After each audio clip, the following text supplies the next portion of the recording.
E aí, vamos direto ao ponto? Hoje a gente vai fazer um mergulho super detalhado num processo que, à primeira vista, parece até simples, mas que esconde uma engenharia operacional simplesmente fascinante. A gente vai destrinchar o procedimento operacional padrão, o famoso POP, da Donatos Conveniências, especificamente para a produção em larga escala daqueles sacos de gelo pesados, de 25 quilos. É incrível entender como regras super rígidas e movimentos milimetricamente calculados conseguem transformar água e frio num produto padronizado, com eficiência máxima e sem a menor margem para erros.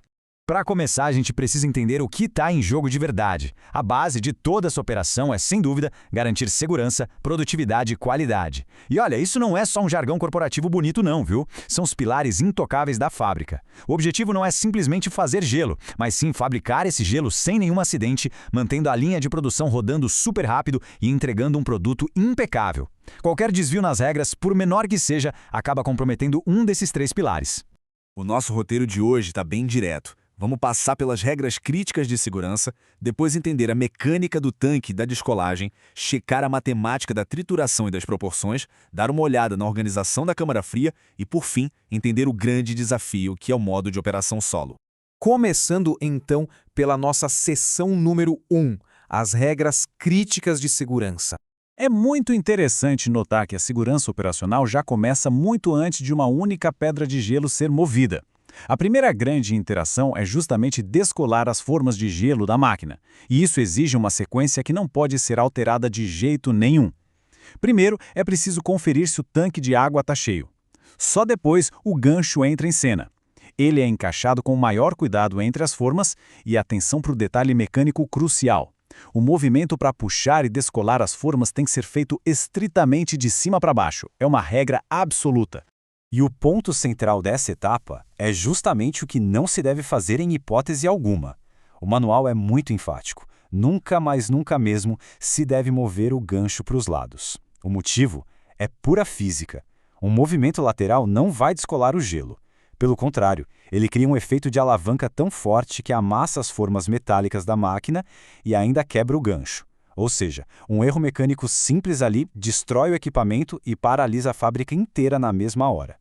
Avançando agora para a seção 2, chegamos no tanque e na etapa de descolagem. Depois que as formas são retiradas com segurança da máquina, começa o processo de mergulhar essas formas no tanque de água para que o calor solte os blocos. E aqui existe um número mágico para a operação padrão em dupla: 2. Esse é o limite máximo, o teto absoluto de formas que podem ir para dentro do tanque ao mesmo tempo. É meio contraintuitivo, né? Dá para pensar, mas se colocar mais formas, não vai andar mais rápido. A ciência por trás da operação prova exatamente o oposto. O que acontece se passar de duas formas é simplesmente desastroso. A troca térmica inverte completamente. O frio extremo dessas formas extras rouba todo o calor da água. E o resultado é que a própria água do tanque congela em volta do metal, selando tudo de um jeito que fica impossível descolar o gelo de dentro. Basicamente, a pressa, de forma literal, congela a produção inteira. Com o gelo devidamente descolado, a gente entra na seção 3, trituração e proporções. Essa é a fase onde o produto ganha a cara que a gente conhece, regida por uma matemática implacável. Para encher perfeitamente um saco de 25 quilos, a fórmula é imutável, 2,5. A trituradora precisa ser alimentada com exatamente 2 pedras inteiras de gelo e mais meia pedra. Não é uma sugestão, é o padrão exigido para bater o peso certinho, sem nenhum desperdício. Para manter esse ritmo acelerado com a proporção exata, o trabalho em dupla é literalmente uma dança sincronizada. De um lado, o colaborador 1 foca totalmente na saída.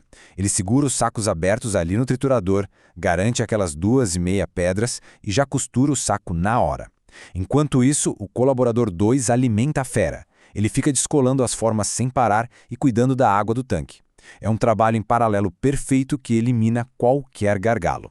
Sacos cheios e costurados, nossa jornada vai agora para a seção 4, a câmara fria. A logística continua pesada dentro do armazenamento. E aqui, a regra de segurança atende pelo número 10. Durante o empilhamento lá no frio, 10 é o limite máximo de sacos que podem ficar empilhados na vertical. Mais uma fronteira física que não pode ser ultrapassada de jeito nenhum.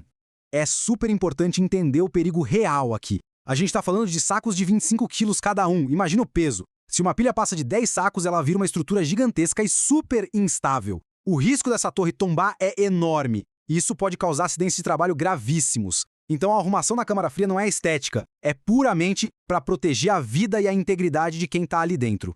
Bom, até agora a gente falou do cenário dos sonhos, com 2 colaboradores operando em harmonia total. Mas o dia a dia exige planos B, C e D. E aí surge aquela questão crítica. E se acontece um imprevisto, falta alguém e sobra só uma pessoa no chão de fábrica? A produção morre ali? A resposta, ainda bem, é não. E isso nos traz a seção 5, o desafio do modo solo. O modo solo é aquele plano de contingência focado 100% na segurança, mesmo que o ritmo seja mais lento. E a grande estrela dessa adaptação é a caixa térmica. Ela entra ali debaixo da máquina trituradora e funciona como um receptor intermediário. Na prática, a térmica substitui temporariamente o segundo colaborador. Ela vira o parceiro mais silencioso da fábrica, segurando o gelo enquanto o operador faz o resto. E é muito bacana notar a diferença entre as dinâmicas.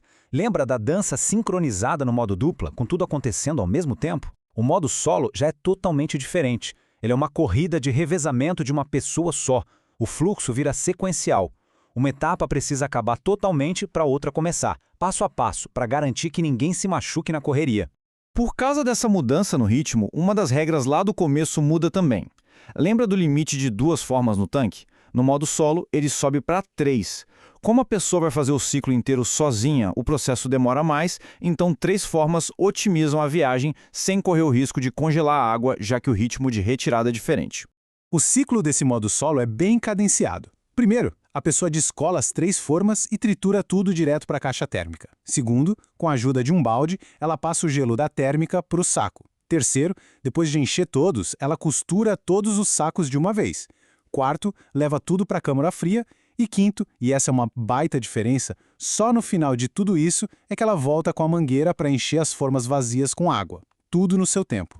Para amarrar bem tudo que a gente viu, dá só uma olhada nesse checklist definitivo. O tanque de água precisa estar sempre cheio antes da largada. O gancho tem que puxar sempre, sem exceção, de cima para baixo. O saco pede os exatos 2,5 blocos de gelo.